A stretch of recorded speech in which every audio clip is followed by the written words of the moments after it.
in front of the about 5 seconds.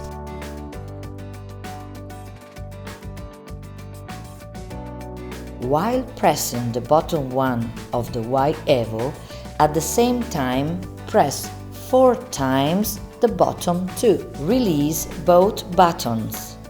Now the Y Evo LED emits a short flash every 2 seconds.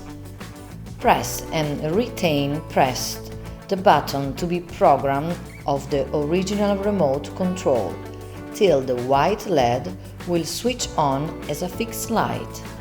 Now release the button. Emit now the BFT all using the right button according to the new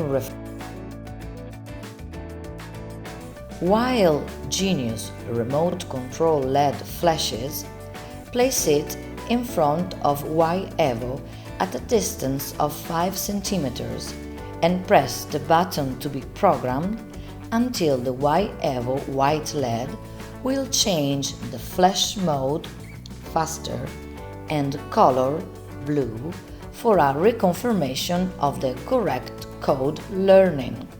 While the blue LED is flashing, press the button of Y Evo where you want to program the code just learned.